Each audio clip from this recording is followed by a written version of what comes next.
The S&P 500 and the Nasdaq 100, we can see that we continue this little bit of a bounce on the week. Now, tomorrow is very big because it's our CPI day, but I want to clarify some things here.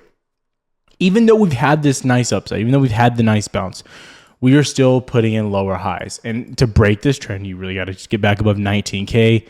Really like to see us get back above like 19.15. That's where we'd like to see us get to put in a higher high to really signify a potential bounce. I take you back to an example, of something back here, right, in August. This was a little bit more difficult because it was more of like a straight down shot. Yeah, you were seeing downside, but ultimately it was like that boom, blow up, right? That was the nasty part there. You got something like SPY, you get a better example here, straight down. You start breaking back out, getting back over, and things look better. So I think right now is an easier time to identify when a reversal is happening than it was in August, actually, okay? Because you're actually having a controlled move to the downside. So things to be considering right now. But what I will say is you ended the day right above our level we mentioned yesterday. If you hold above 18.7, we're looking for 18.83. End of the day right there. Now for tomorrow, let's make things very simple. Right, you have CPI, where we're going to get some big data coming in the morning. Core CPI, our largest measure of inflation data. And then going into the next day, Thursday, guess what? You have some more data, right? You have PPI coming out. So two of the three largest data pools coming in for inflation. Then obviously on Friday, some Michigan expectations. So biggest thing going on there. I'll have those posted on Twitter, so make sure you follow. The link is down below. But that's where we're at right now. So despite the good behavior here, this could all kind of come to an end tomorrow based on data. Now, I will say that I don't think data is going to come out hot. I don't think it's going to come out super cold. I have an anticipation it's going to come out near expectations overall, and will continue to put the most pressure onto the Fed going into the next rate cut. So those are things that you should be considering and watching for, because a rate cut coming up is going to be the most important thing in the entire market. And so that's where we're at right now, just slowly edging down. We'll get some volatility most likely around that data. Now, if the data comes out really good and we've seen inflation really cool further, then obviously that'd be ideal, but that's where we're at right now. Now, today with the downside too, we had ES. And again, this is why I'm very clear about how we're moving right now. Okay, you actually broke a little bit past our main support, but you could see when we marked out down here that we had quite a bit of support. The biggest level we wanted to test, it was back here from March 31st highs, and we did, slap that, then bounce back up from Monday morning, right? Now, when we look at what's happening here still, you can clearly tell lower highs, right? Lower highs, lower highs, lower highs. Very important. Now, what is important to mention here is that you are potentially putting in some higher lows on smaller time frames as well. This is a step in the right direction, right? This is a step over the past this week. You're trying to balance a little bit. So those are good things we have to be able to identify and, recognize. But I will still say your overall trend is still to the downside based on how we're trending here. Okay, very important. Now, a better view might be the Qs or SPY. And again, it looks equally terrible here. Now, I will say you have some pretty large supports down here on Qs, right? You saw the 200 daily SMA, which is where you bounced back in August. And again, that's going to be at 442 now, though, as slowly tracked back to the upside. And again, still making lower highs there. Doesn't look great, but good recovery here on the day. Go to SPY. You're nowhere really near 200 SMA. You have a lot more support there. But you are watching closer down towards 537, then 533 as major lines of support, which again were your May 23rd highs as well there on SPY. So things I'm watching and paying close attention to. I will say, though, if you get back above 550 here on SPY, you have to anticipate a very fast move back into 555. So you're looking for that break retest and continuation. If you get back above 550, I think that could come very, very quick. So make sure you're paying attention to that as well. So for indexes, that's all we really need to cover. We don't need to spend too much time here on the channel today on that side of the market, because I'm telling you right now, I'm not going to predict how CPI is coming out, but you'll get your overall direction established from CPI. Very important to understand that. Now, moving a little bit further, we're looking at some of the bigger areas. I think one of the most important areas you have to track is SMH. I think obviously watching indexes are very important, but I think SMH is probably your biggest indicator on the direction of the Nasdaq. So SMH semiconductors, the semiconductor ETF is balancing on the 200 SMA. That is what you want to see. Starting to mount back above basically 222, I think you could start working back into 228, 231, right? Not a lot of liquidity in comparison with how you came down there.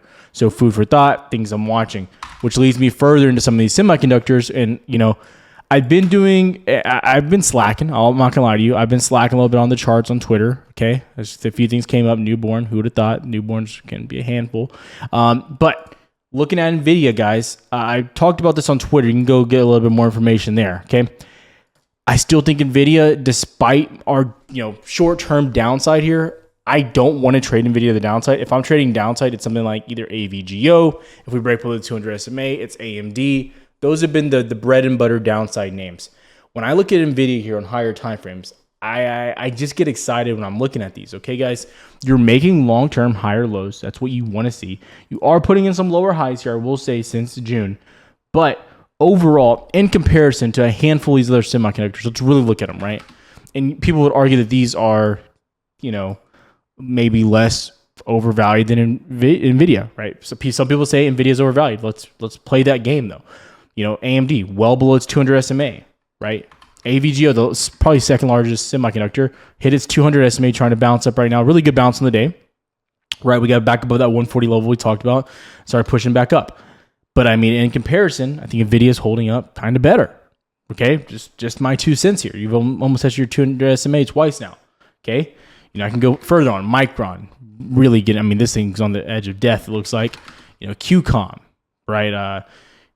Intel, don't even get me started looking at Intel. Terrible, right? I'm probably missing a few of them out there. ASML, right? LRCX. These are just overall sector names here, right? These are all kind of TSM actually as in the sector looks good. Not the same company as Nvidia, but the same overall kind of sector, right? So TSM looks good as well. But Nvidia has had the greatest move to the upside, and everyone says it's a bubble, it's this, it's that. Yet you're sitting and chilling at all-time highs, basically. You're up there within like 20-25%. So when I look at this, I just kind of scratch my head. I'm like, well, why wouldn't you like this name? So again, I look at Nvidia. I still think the leaps here, stock, whatever you want to play here, dated, as long as you have time.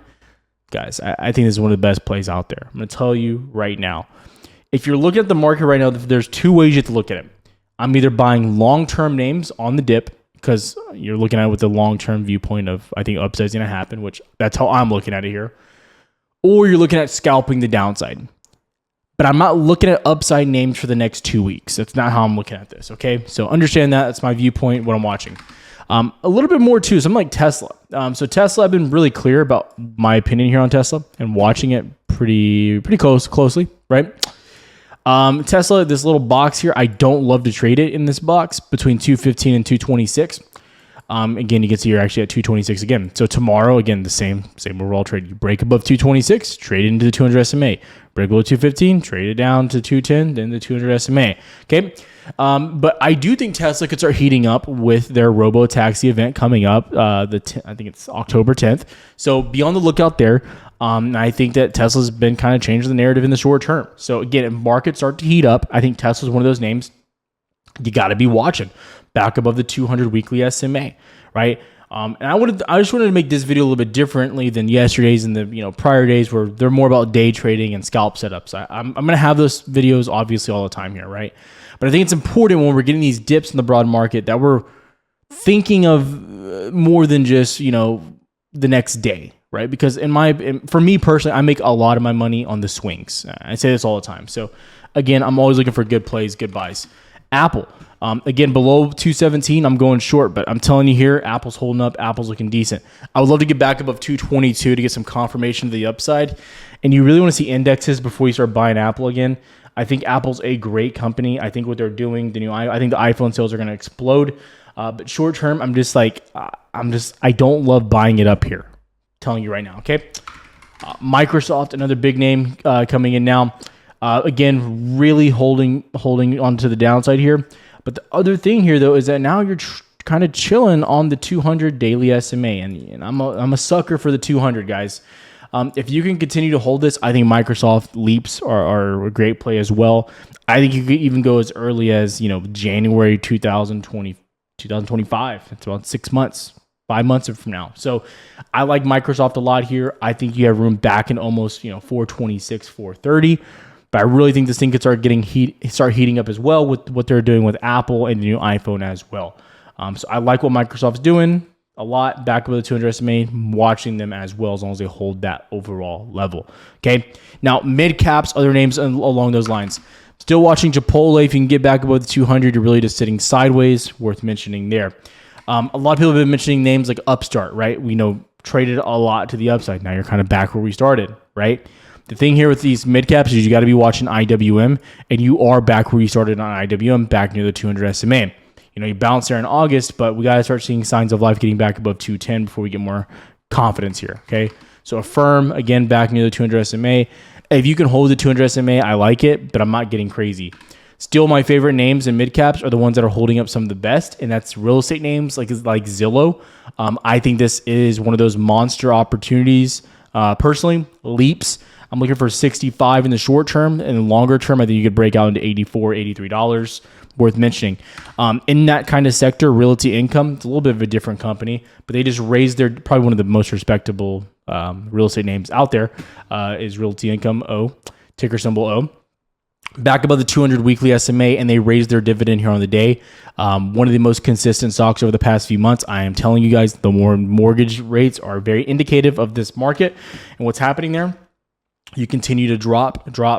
So definitely be watching this. I'm watching it. I think it's one of the biggest opportunities. Broad market is the real estate market. So please keep your eyes open on that.